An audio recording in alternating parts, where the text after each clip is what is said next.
Hello everyone, happy Thursday and welcome to another Australia at Home discussion today. I'm really excited to have a very good friend of mine, Anthony Sharwood, leading the discussion with his fantastic new book, From Snow to Ash, which is going to anchor our discussion about the Australian Alps and the myriad of challenges that that unique part of Australia currently faces.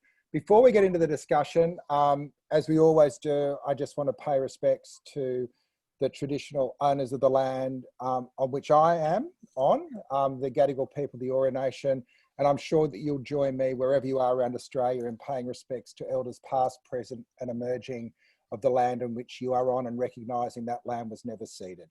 For those that are new to Australia at Home, this is a really relaxed, inclusive space for us to share ideas.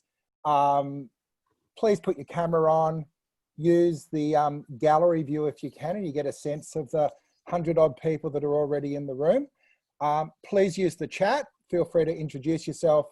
Ask questions as we go. We really like to bring the audience into our discussions, and we find that that makes it a much richer experience all round. So they're the formalities out of the way. We've got an hour to talk about the Australian Alps, which until Ant told me about, I think it was probably 9 months ago now, he was going to go on this crazy walk. I'd never really known much about. So we've got Ant in the room, Acacia Rose, who's a mountain guide, and James Tresice, who's from the Australian Conservation Foundation. So I think the idea for this discussion is going to be to have a bit of a chat with Ant about his book and then bring the other guys in to sort of draw out some of those themes. So Ant, you decided at the age of 50 something that you were going to walk the Australian Alpine Walk, I think it's called, the Australian Alps walking track. And that seemed like a good idea at the time. Tell me firstly why you did it and a little bit about the journey that you went on.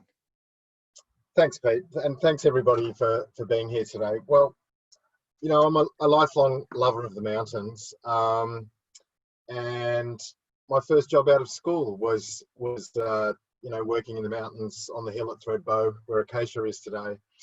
I wanted not just to walk the same bits I've always walked. Like many skiers and hikers, I tend to stick to the same relatively easy bits, one or two overnight sort of style trips. But I wanted to do this entire track, the Australian Alps walking track, which I'd only heard about a few years ago. It runs from Walhalla, a tiny town in Gippsland, all the way through to Tharwa, which is at the bottom of Canberra in the ACT. And it's 660 kilometres of extremely tough terrain, but that's not the only thing that makes the track tough.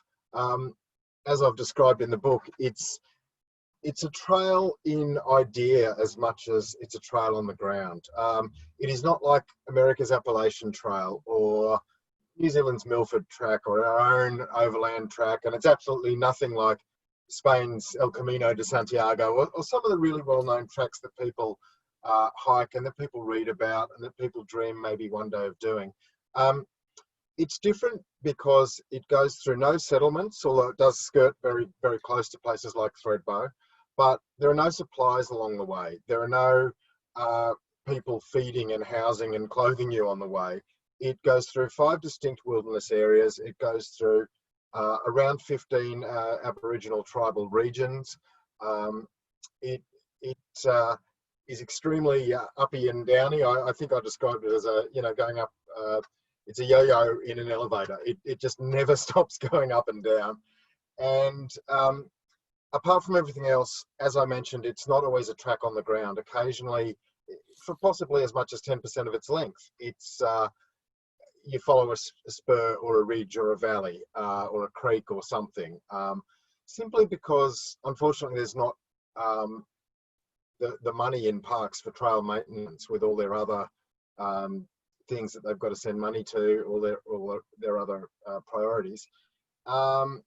So because of its remoteness, its lack of civilization, if you like, and as I said, its lack of trail in places, the Australian Alps walking track is more like a mini sort of expedition than a hike you just do as a long through hike if you happen to have 6 or 7 weeks spare in your life. And so I did prepare, Pete, for a long time for it. I hiked a lot and got hike fit, which is different from being fit. I bought a lot of gear that was expensive that I'm hoping to write off on tax when I do my return this year. Maybe the book will help me do that. But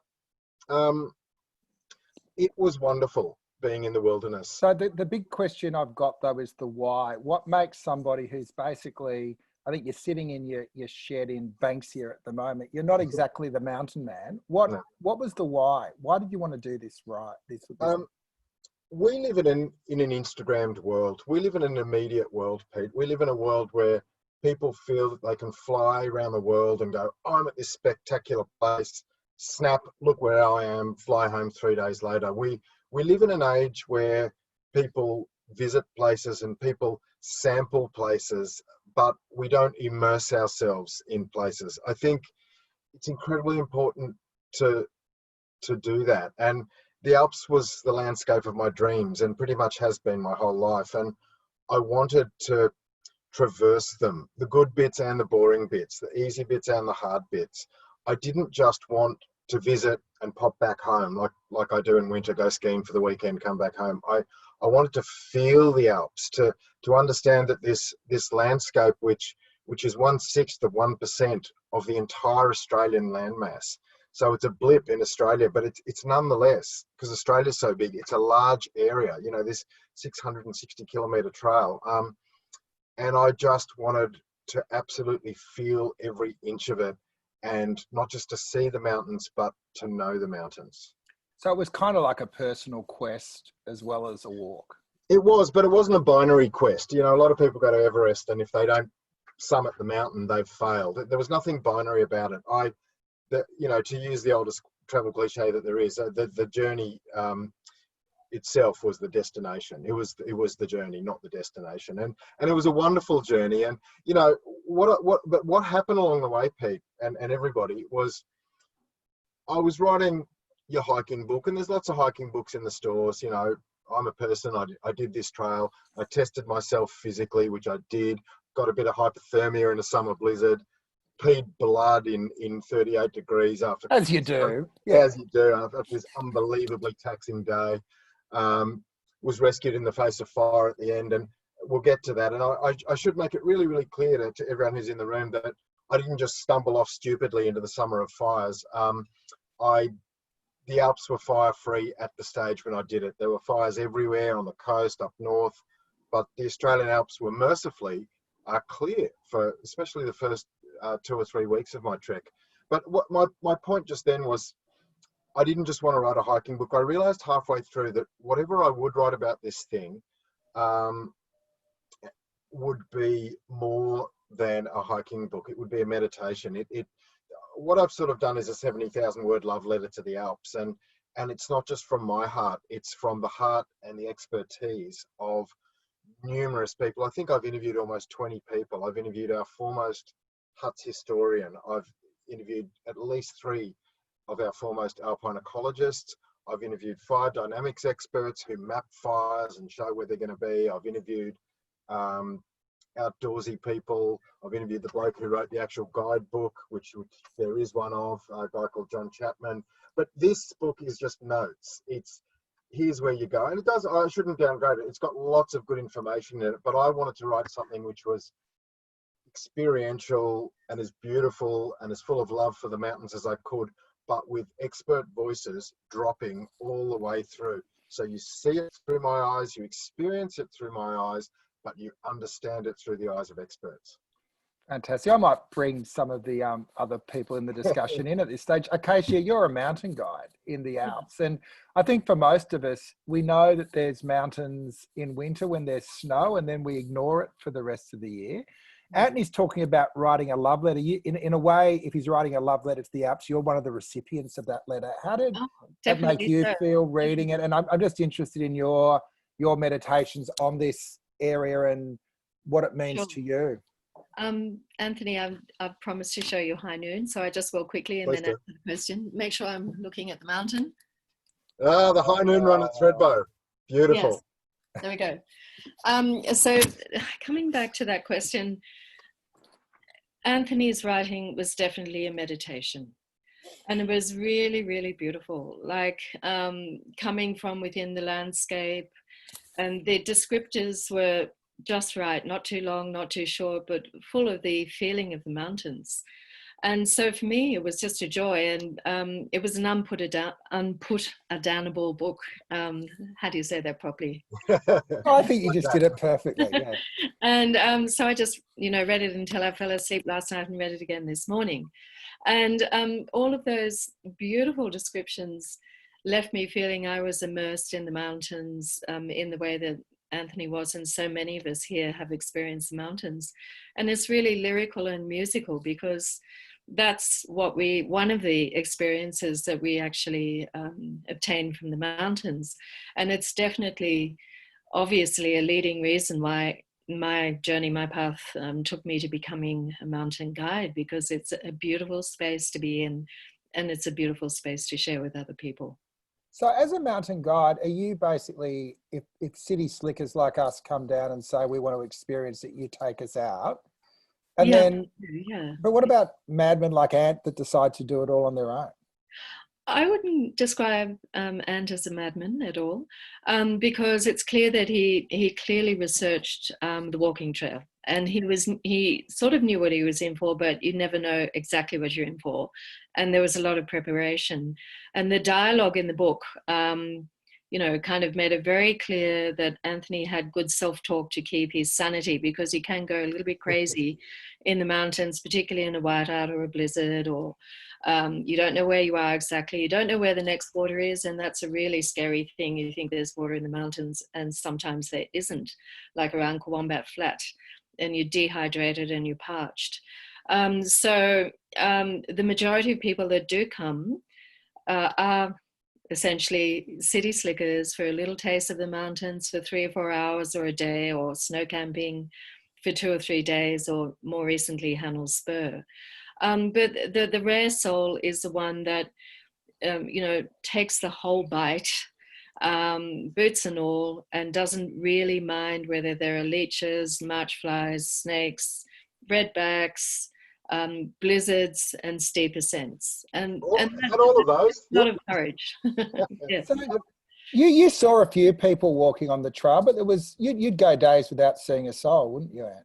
Yes, I literally went 2 or 3 days without seeing a soul on several occasions. I met only 3 through hikers, and again, this plays to the difficulty of the trail.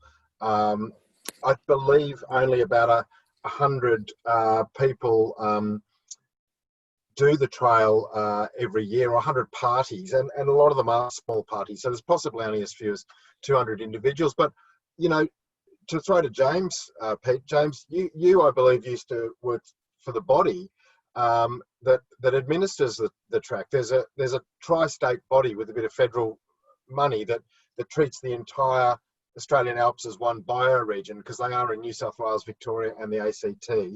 And James, tell us more about the track and its administration and its challenges. Sure. Well, I think it's a bit of a stretch to say I worked for them. So I was a former Commonwealth public servant, but in that role, I sat on the advisory committee that's established under that thing. So I was still paid by the feds. Don't do that anymore. But yeah, the track is this incredible, journey as you outline, Ant, but it runs on the smell of an oily rag. And I think that's probably one of the most, incredible things about it, that we've got this incredible asset, yet, the investment that we put into it, all the time and effort, it's really done by, just a handful of passionate parkies and park managers, not really resourced effectively. And so you can imagine when you read through some of your lines in your book, the track just disappears, or you don't know where to go, or you've got to pop out somewhere because there aren't many signposts. And every time we have a big fire that goes through those landscapes, that not only has all the ecological and other impacts, and we'll probably talk about that a fair bit, but it also has all the infrastructure impacts. And I've done sections of that track myself, particularly in the ACT national parks, where you're walking past burnt postmarkers. So, yeah, I think it's certainly an interesting collaboration, sitting around with some of your colleagues, working out how you do this. But there's certainly not the kind of the resources or the big marketing clout that goes into, say, like the Appalachian track or the Overland track in Tasmania. It's really ragtag and ad hoc, so to speak. And what do you reckon's going on there, James? Is it because it goes through 3 different jurisdictions? Is it just because they're, as Ant said, you only see a person every 3 days? Like, is it just because of the constant cost cutting to the guys that work out in those areas, or what's happening? Yeah, I think there's a bit of mix of all those things, right? So, there's like not a huge awareness of the Alps track, and there's not a huge awareness of the Alps, as you kind of outlined in your opening statements, Peter, right? If you're like, I'm in Canberra and I'm Ngunnawal country, and I look out at the Brindabellas, which I learned are actually the Tidbin Billas when you read Ant's book. I learned that today. But it's the mix of things, right? So people go there in winter and they ski in Cosy and they ski at Perish and Fredbo and they up at Selwyn. They go to these concentrated areas, and then you got this class, group of people that like to go out and go to the remote sections and do a couple of day bushwalks, but it doesn't really have that community awareness or that iconic status that we've given some of our other major walks. And what that means is that, the people who are in charge of our national parks and the politicians that fund them, they don't prioritise it and they don't invest in it. And what we've seen is huge cuts to our national park spending over the years, like systemic cuts to the management of protected areas, not just in New South Wales, but pretty much across the board from my work now at ACF, looking at that stuff. So, yeah, we've got these incredible natural resources, incredible protected areas in this country that, it's incredible. I find it amazing that we're on this driest inhabited continent on Earth. Yeah, we've got this like 1% that gets snow, and at one point in time, that snow tended to persist throughout the year. Not so much anymore under climate scenarios, but yeah, that we've got this incredible, wealth of wildlife and ecosystems. Yet we're kind of just chopping the guts out of it in some ways in terms of how we're managing it. And I just think there was a great comment from Tom, who's in the room, who said maybe part of the appeal of the track is that it is so little known. And that's a really good debate. And I've covered that debate actually in the book. There are a lot of tracks that people can do that are well resourced and where you can sort of buy a hot chocolate halfway, sort of thing. So it is a fair debate. Leave the Australian Alps walking track alone. But by the same token, it is my belief that the more people know about it and the better resourced it is, it'll always be a wilderness trek, don't get me wrong, but the better resourced it is, the more people might be called to feel some sort of custodianship of the mountains, and that ultimately might be better in terms of some of the issues that I think we're about to talk about, Pete. We are about to, but before we go there, I just want you to talk about the huts. I love the huts are the co-star of this book, really. I'll tell you a story. I'll tell it through a story. The huts are the co-star, and for those who don't know, there are several hundred huts across the high country of Victoria and New South Wales and the ACT, and they were mostly built by cattlemen and excuse the sexist language, but they were mostly cattlemen. In the old days, a few were built by miners, loggers. 1 or 2 more recent ones have been erected specifically as emergency shelters for skiers. But most of them are old cattlemen's huts, and they're beautiful. They're old timber huts. And I've profiled in my book Klaus Huneker, who's the leading huts historian, author of a very, very landmark book in 1982 called Huts of the High Country, that before Klaus's book, they were thought of as junk, and parks were preparing to remove most of them. Actually, there's a line in my book, please excuse me quoting myself, but... if you can't do it today, when can you do it, mate? I wrote that the huts were like the old antique, the old junk in Grandpa's shed that turns out to be a priceless antique, except in this case, the priceless antique was the shed themselves, not something that was in them. And the huts are magnificent. They're beautiful, rustic old structures, and good story. I stop at lots of them, and you're supposed to only use them as emergency shelters, but if you're lucky enough to be there and there's no one else there, you're allowed to sleep in them. You've just got to absolutely clean up, spick and span, and maybe leave a pouch of something or a box of matches or something you don't need for anyone who's coming along. But in the hut called Mackie's Hut that I was rescued from by helicopter when fire eventually caught up on me 500 and something Ks into this 660K walk, I had to leave in a great hurry, and I had to leave my hiking poles behind. And this was a tragedy because my hiking poles, Exhibit A, as you can see, they're not actually poles. One is a pole, one is a carbon fiber, expensive, beautiful pole, and one is a stick. And the stick, I lost a pole in a river accident back in about chapter 4. And I picked this stick up from way down in southern Victoria and walked it all the way nearly to the ACT. It is an absolute prized thing. And a bloke called Darren was cross-country skiing just last week to Mackie's Hut, and I'd put out a call on the website ski.com.au where I hang out in the forums, and Darren goes and picks my poles up and hand-delivered them to my door in Sydney last week. So good on you, Darren. Straight to the pool room. I'm going to mount them on the wall here somewhere, but Wow. huts are magic, and magical things happen in huts, Pete. Okay, so now let's move on to, like, it's not the elephant in the room, but it's a four-legged creature. The Brumbies is coming up in the chat. There's a lot of public discussion. As someone walking through the territory, what changes when you get into the areas where the feral horses roam? Yeah, well, I'll give you a quick anecdotal thing that I've spoken about to a few people, and then I'll throw to Acacia and Jones, because Acacia has a lot of experience with this. But very quickly, she mentioned a place called Coombat Flat, spelt either with a QU or like cow wombat. There are no cow wombats there, or not any that I saw anyway. But it's a powerful, powerful place. It's a spiritual, beautiful place. It's where the Murray River starts. It's called Indi in that part of the world, but the infant Murray River, which is literally barely a metre wide, sort of bubbles out of the ground, just starts there from a couple of soaks and becomes the Murray. I walked there on a dry day from the Victorian side. It had been a drought.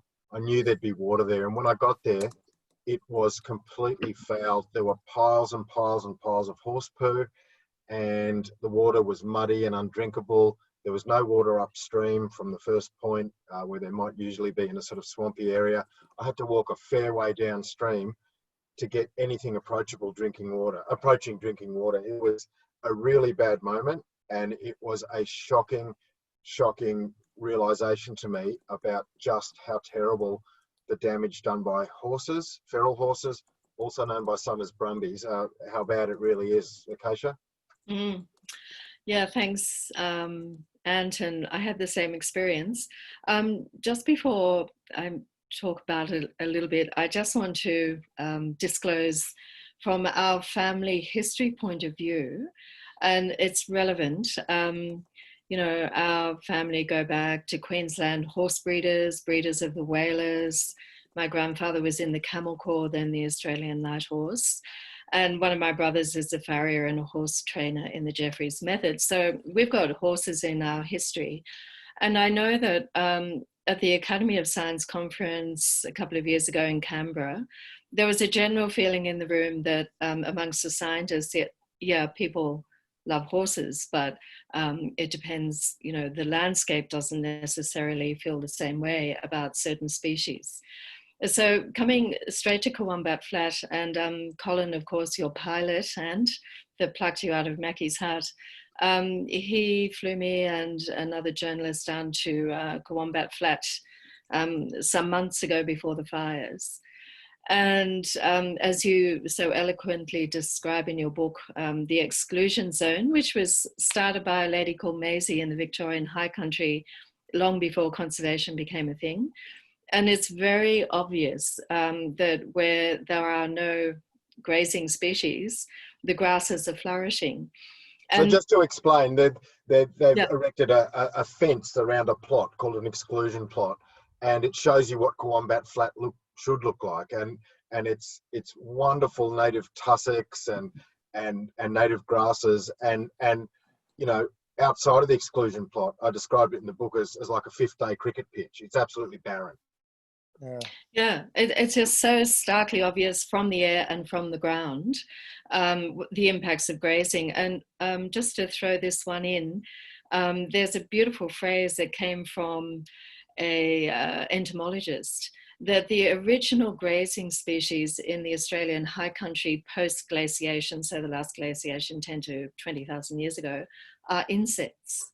And so if you imagine how light-footed the insects are by contrast to other species, so then we introduce with our European culture, you know, all of the sheep, cattle and horses, and clearly the soils and the vegetation in a biophysical universe have not evolved with those species. And then you get, in a drought sequence like we've had now, the concentration around the sphagnums, the wet areas, the springs, the headwaters of the Indi or the Murray River, of anything that needs to drink water, whether it's human or horse or, you know, wombat, you get a concentration, and then immediately you get the pugging of the soil.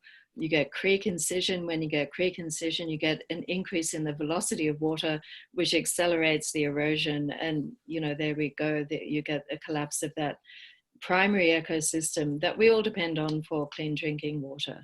So you can see that at Kawambat, you can see it at the headwater of the Murrumbidgee, and increasingly you see, you know, the horses, as per Elaine Mitchell's novels, roaming up around the ram's heads behind Kosciuszko and in Wilkinson's Cirque.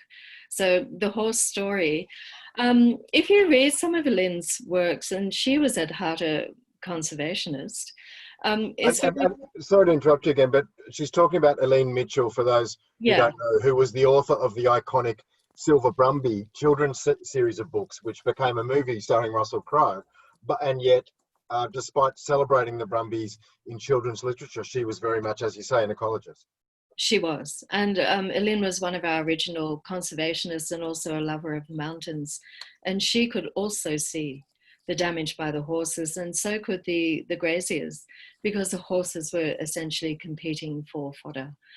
So I think, as much as I am also ensconced in Australian mythology and love reading about the horses, I think the really pragmatic view is, I think the standout moment for me at that science conference at the Academy was really the mathematician who's never visited the mountains, who lives in Melbourne, who did the pure population projections that have proved to be accurate, that hasn't got any emotional kind of buy-in to horses or mountains or, you know, the grazing community, or doesn't run a farm, doesn't make a livelihood out of grazing.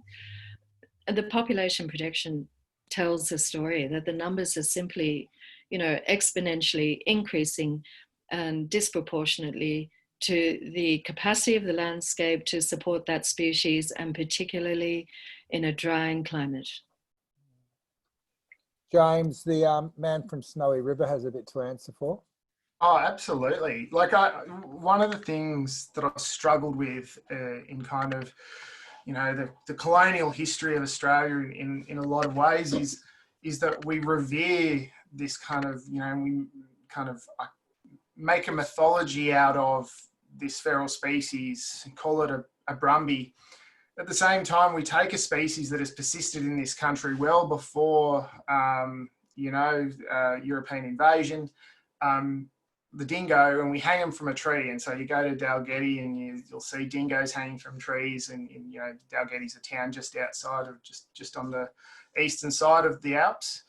So I think we've got this really broken relationship with the environment in this country in a lot of ways, and that starts to translate to our politics and the way, you know, decision makers are making certain decisions. And so we've seen some pretty ridiculous things happen, and I don't know if Ant's going to go to this, I'm sure he will, but you know, New South Wales government passed legislation that says we're going to protect feral horses, and these are the same feral horses that are literally destroying one of the jewels in our national parks estate and some of these most sensitive ecosystems that we have. I'm really glad Ant brought up Macy's Plots in Victoria. Like, Macy's Plots is it's one of the longest running ecological experiments in Australia.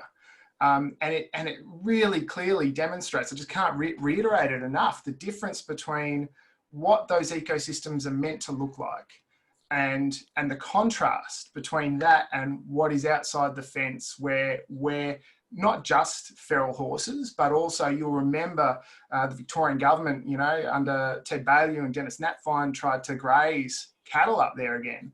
You know, and this is a national heritage landscape, and we've got species that occur nowhere else in the world. There was actually hung parliament back in the day, wasn't there, where the casting vote for who was going to form government was by country independence. Yeah, that's right. And you know, there's a long political story there, but I think one of the others, you know, we talk about what's the primary grazing species that occurs or taxon that occurs up in the high country. It's invertebrates.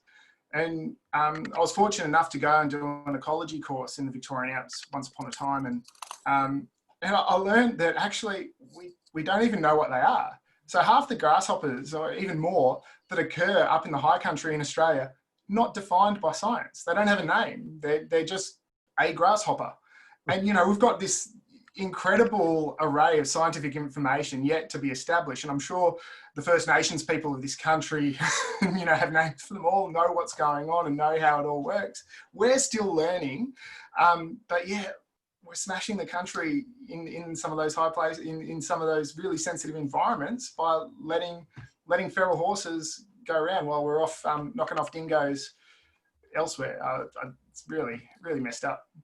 And should we bring your current boss into the conversation now? Yeah, well, you know, full disclosure, since writing the book, I've been, you know, doing some work with Reclaim COSI, which is an arm of the Invasive Species Council, you know, that exists to get rid of everything from cane toads to feral horses. And it's been a pleasure, you know, trying to help them get some foothold against the horse lovers out there, some of whom are a little bit passionate, brackets crazy. But Andrew, would you like to say something? Yeah, hi everybody, and good on you, Anthony, for writing this book, for doing this great adventure. And look, you first came on our radar once we learned that there was this great communicator, a Walkley Award-winning journalist who actually knew a lot about the high country. He's written a whole chapter about horses, so we nabbed him, and he's on deck as now a professional campaigner. I guess my question to you, Ant, is really, now you've just turned from journalist to campaigner, you know, let's talk about how we're going to, I guess, get to the point where the horse numbers go down. The park's being trashed. You've seen the damage. I mean, I want to talk about your journey as well and hear more about that, but surely you must have some insights as a newbie political campaigner. Look, Andrew, it's as simple as this, and I'm addressing everyone in the room. What we're doing today is talking about Kosciuszko through the lens of a book I've written, which, as I said, is a love letter to the Alps. And I think we all need to write our love letters to the Alps. I think we all need to love COSI more than we love the horses. People construct the entire Brumby or feral horse argument around a mythological Australia, around this horse's so-called heritage value. And let's be so clear, they are escaped horses from farms or released farm horses. We need to make people understand that there is something 20 times more important than this imagined mythology or heritage of the horse, and that is a place called Kosciuszko and the entire high country that is like nowhere in the world, and definitely like nowhere in Australia, and which, make no mistake, we can lose. It can be trampled to oblivion by hooves, by something as simple as a hoof. And, you know, Acacia, would you like to add anything? Yeah, I hate to kind of share that feeling, but increasingly, you know, observation turns to worry, turns to deep concern, turns to a sense of, you don't want it to be a sense of finality. But before our very eyes, we can see the ecosystems are crashing in the high country, Yeah. both from the impact of feral species, but definitely from climate change. And just a couple of weeks ago, after the huge storm that came in from the east, they carried very, very heavy wet snow and brought so many trees down. Peter and I explored on the other side of the Alpine Way to see what was going on with those beautiful trees. And because of the drought, they were so compromised, and some of them had white ants already, and they were just crashing. So we know that the entire forest ecosystems are deeply compromised by climate change, from carbon dioxide, and we know that the feral invasive species are taking care of the rest. So I hate to share a sense of foreboding, but I think of the Sahara Desert, it was once a forest. And we really do need to take this seriously, because the Australian high country is only a small percent of the Australian continent. It's our preeminent water catchment area. These ecosystems are highly evolved over thousands and thousands, tens of thousands of years. The vegetation in the high country, each plant, each species, each little community of plants has been evolved to capture moisture out of the clouds, the sleet, the snow, and take that moisture into the soil. And it's evolved also to hold the moisture, which is a living organism. Soil isn't a soil, it's a whole ecosystem with a structure, with a physical structure. And that is what delivers us our major towns and cities connected to the mountains, with clean, potable water. And so if there's any doubt in anyone's mind about what we're facing, go and dip your billy into the headwaters of the Murray or the Murrumbidgee without filtration, have a drink, and then think about it. Sit down and think very carefully what we're about to throw away. You'll be sitting somewhere for quite a few hours, I would suggest. Hey, Anne, I had a question for you, because there is another set of feral creatures participating in this debate, which is Yes. those that support the Brumbies with a lot of vociferation. What's it been like going out there publicly arguing to save the high country? Yeah, it's been a new experience for me. I've been trolled before, but there's some solid trolls out there. I want to just before I directly answer that question, just get to something that Andrew asked me, which is, about how we're going to tackle this. And there was a question from Ken, I believe, in the room as well. And what I said before was half of the equation. That half is to make people love Kosciuszko, make people, understand what we really can't lose, and it ain't horses. The other half is political action and process. And, we do have this law in New South Wales, the only law in Australia's history that protects a feral animal in a national park, the 2018 Wild Horse Heritage Act, pushed through by John Barilaro. And fortunately, that act does still contain some ability for horse management, and there's a new draft management plan being tabled. So anyone out there who is interested in the horse management issue, you can get onto our Reclaim Kosci website, KOSCI, reclaimkosci.org.au, and you can engage in some of the things we're trying to get people to do there, which is as simple as sending an email to Environment Minister Matt Keane going, hey, get a plan on the table. Let us try to make it known we want management of these horses. But, Pete, to answer your question, it's been a little bit bloody, but I say bring that on. The crazier they look, putting horse heads, threatening, as one did recently, to put a horse head on Matt Keane's lawn, very much Godfather style. The crazier they get, the better we look. But that's a sort of theoretical win. The real win will be when we're louder than them. So again, I just ask everyone out there, if they're interested in the issue, to have a look at Reclaim Kosci and just love Kosciuszko and tell people what we stand to lose. James, you're a long-term campaigner. A dead horse is really easy to get your head around. A dead ecosystem takes a little bit more work, doesn't it? Yeah, I think, you'd know, Pete, from your background in communications, there are some things that are working against sensible action on this, and that is, it's people can go to a paddock and see a horse anywhere and connect with horses, and people don't connect necessarily as easily with your corroboree frogs, your Guthaga skinks, or your Alpine sheoak skinks, which they're the species that we're going to lose. We're going to lose because of this. One of the things though is community is kind of trying to. It's hard. It's undoing this kind of disconnection from nature that we've got in our society, and demonstrating that there is a lot at stake.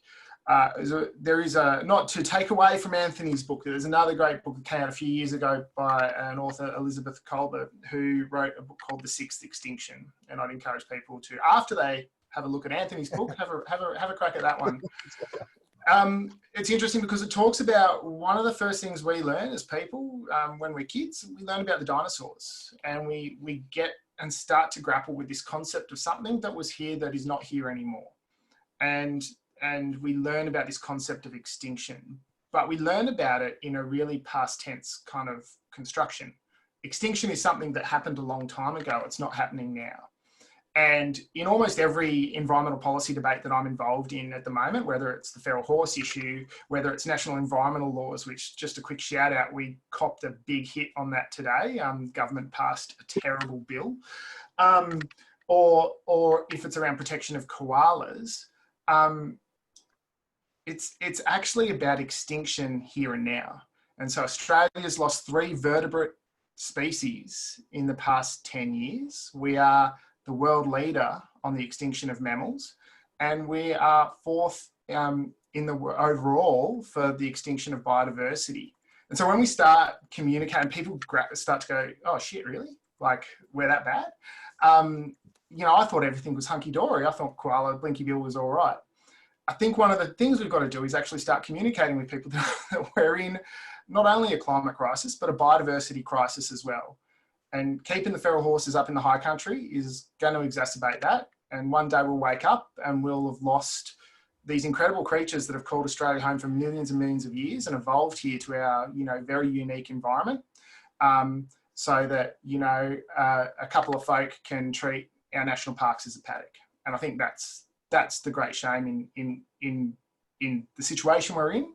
And that's the challenge that people, I guess, like myself and Ant and anyone else who's on the call who's up for it, have got to take up. Hey, and that's not the end of the book though, is it? While you get through Co-Wombat Flat, a few other things happen before. Well, you don't actually reach your destination, do you? You continue on your route, and then January happens to you. So do you want to just talk us through what happened to you and, your reflections on that kind of near-death experience in a way? Well, not quite, because I didn't know how severe things were, and that will strike people as dopey. But I go back to the comments I made at the start, which was I wasn't walking through. I was walking through the Black Summer, but it wasn't the Black Summer in the Alps at that stage. But the fires came quickly. There's a few points in the book where smoke fills the valley that I'm spending the night in, and you've got to make a decision. Is this a fire that's just over the hill?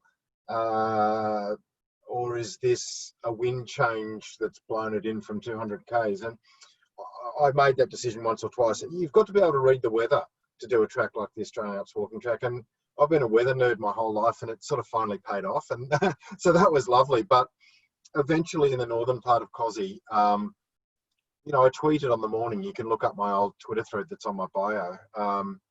I tweeted that the day felt gloomy and wrong. But it didn't feel dangerous, and I would have used that word if it did.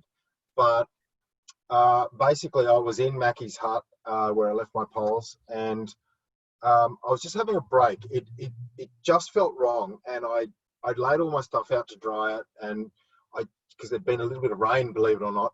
It turns out that rain was caused by clouds, pyrocumulus, that the fire itself had created. That's how big the fire was. Because when they're really big, the amount of hot air goes in the atmosphere and interacts and actually makes weather. I just thought it was a rainy day. But long story short, I was in that hut, not quite knowing what to do, just having this innate sense that something was wrong. And there was good cleared ground around the hut, and there was good earthen banks in the creek. So worst came to worst, I probably would have been able to survive down the creek. But anyway, helicopter circles overhead. Well, I was the last person plucked out of Kosciuszko on a day when they evacuated New South Wales' largest national park. I waved to the helicopter pilot and went, "All good here." Ian, Cole, I didn't know them. I know their names now. No worries, guys. And they landed and they just said, "Have you ever been in a helicopter?" And I said, "Oh, once a million years ago," which is right. And they said, "Well, you're about to go for a ride again." And I went a bit blank at that point. And later when I interviewed the guys who rescued me, they said I stupidly said to them, "Is my hike over?" And, 5 minutes later my life might have been over. But I said, "Is my hike over?" Because I was invested in this thing. And as I said, it wasn't the binary universe. I didn't have to finish it, but I was still on it as far as I was concerned. And I couldn't believe I was about to be off it. Now, when I took off in that helicopter, having chucked as much stuff back in my pack as I could, minus poles and shirt and a few things, I saw this plume of smoke that I'd never want to see the likes of again. Kosciuszko was under attack. A third of the park burnt in the end. And that fire ran. It was called the Duns Road Fire. Fires get their name from where they started, I've since learned. Duns Road is in Tarcutta. Tarcutta is on the Hume Highway, famous for being halfway between Melbourne and Sydney. The Hume Highway is a bloody long way from the Australian Alps. So this fire had run hundreds of kilometres, and it had run the last 100 k's or so in 2 days. Ian Dicker, the Chief Fires Officer of Kosciuszko and Southern Rangers, who's worked the area for decades, told me he has never, ever seen a fire run so fast. That is because we've never seen such heat. In my month and a bit on the trail, we had Australia's hottest ever day on average. It was Australia's hottest ever month on average. It was, I don't know how you measure the drought, but it was one of the worst ever. And when you have all these things combining and it's getting warmer and warmer, the fires are making their own rules. That's what he said to me. So the Australian Alps are really at risk of fire. And I'll hand over to someone else, but I've interviewed, as I said to you, alpine ecologists for my book to explain why the trees, our precious, beautiful, colourful, magnificent snow gums cannot burn. The alpine ash of the lower elevations, which are one of the tallest trees in the world, cannot burn more than every 20 years. They do not have the ability to explode and regrow like other trees. They are different. Their seeds they need 16 years to make a seed, and that seed needs 5 years. Unfortunately, in the north of the park, there's areas that have burnt twice this century now.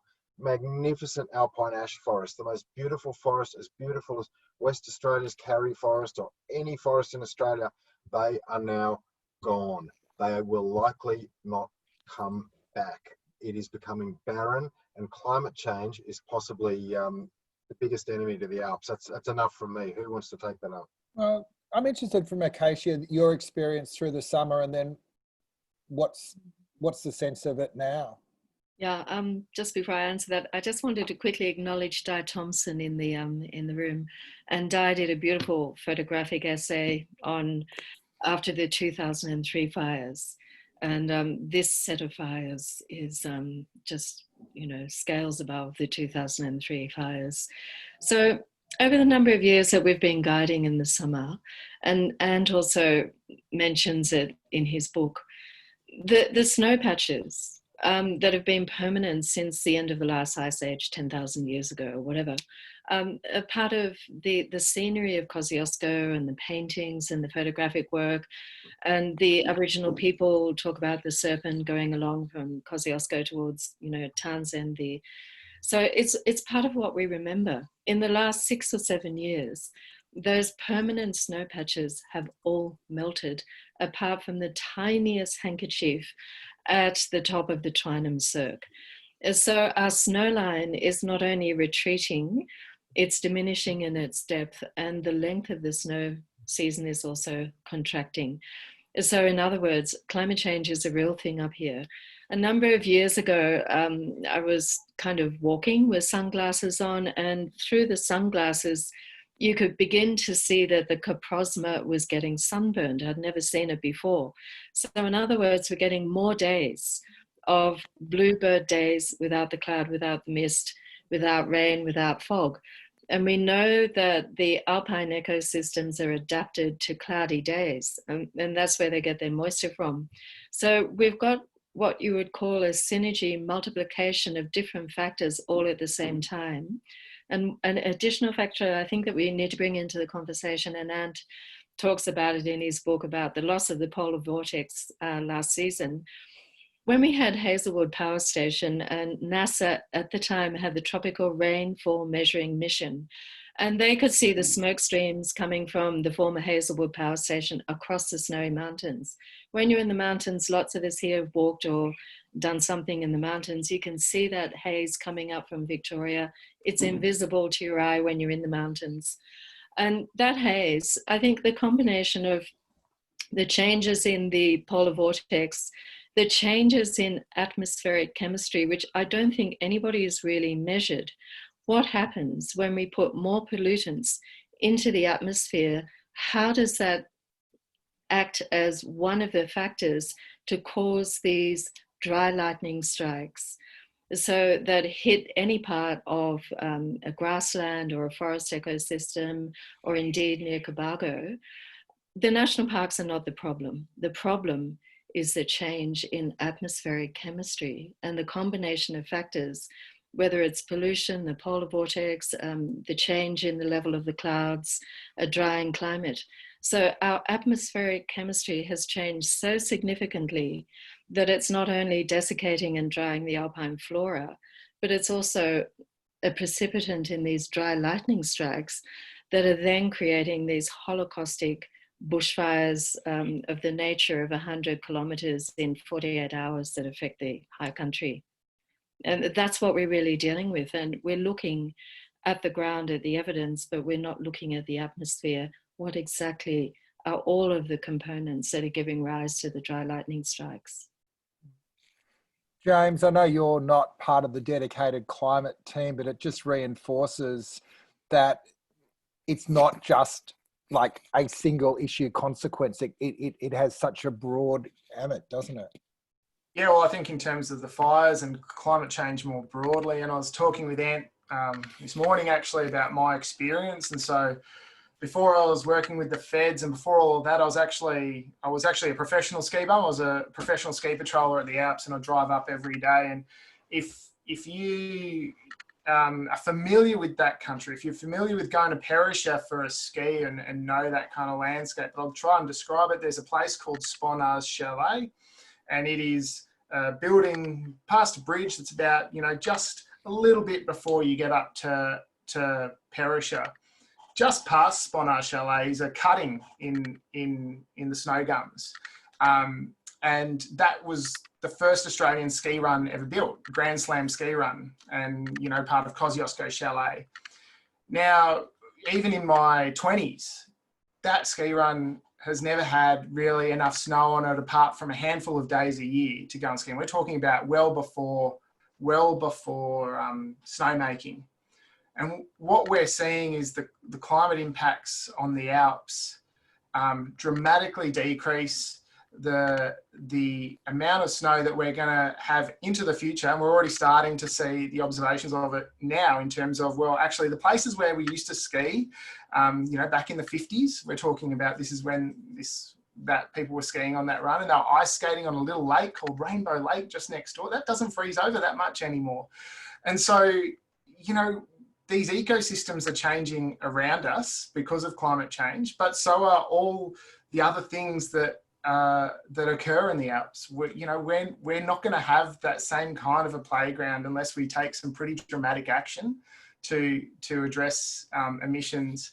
And what we can do in this country is obviously, demand some very strong action from our federal government, on which is quite clearly not that keen on dealing with the issue of climate change, as we all know. And hopefully everyone watched Craig Rucastle's piece on the Fight for Planet A, but it laid it out quite clearly. There are things we can do at an individual level, absolutely, but we also need to be quite strident and push our leaders, our politicians, our local members, our businesses to take climate change seriously and act. And actually, that's what we're starting to see. We're starting to see business move where government isn't. And, you know, we'll get there eventually, but, you know, we need to move quickly. And I think that's the biggest challenge we have at the moment if you care about places like the Alps. I just want to make one point, Pete, if I can. The Alps, for me, are why I'm a conservationist. That's where it starts for me. You know, that's where my connection to nature originated. And so I'm very passionate about this landscape. It's also, you know, a place, and I'm sure there's other people like this who have a lot of incredible memories of it. So, you know, the last walk I did with my dad, he might be on the call, I don't know, was we went out and did the walk around Jagungal, and it was very important to me. You know, and so in saying that connection, I've just bought Dad Ant's book as a Father's Day gift, and totally encourage anyone else to do it because, you know, it's just such a special place, and I'm really chuffed Ant did the book and the rest of it. Great. We're winding up to the hour. And any final reflections on the journey you've been on, and obviously now landing where we are now as well? I suppose,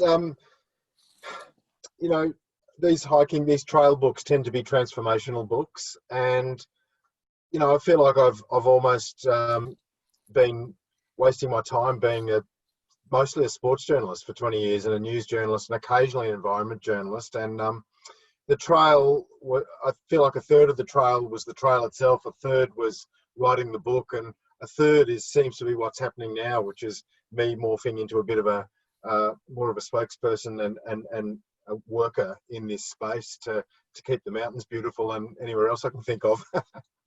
Excellent. And look, you know, we're old friends, and I'm just so thrilled that you've been able to pull something of this quality together. It doesn't surprise me, but it is just a fantastic read. We're going to put the link to the book in again. I'll let people into a secret. This is Ant's second book. His first book was released, I think it was about the 4th week of September in 2001. And it was a great book, Diary of an Olympic Cabbie. And it got totally blown over by world affairs.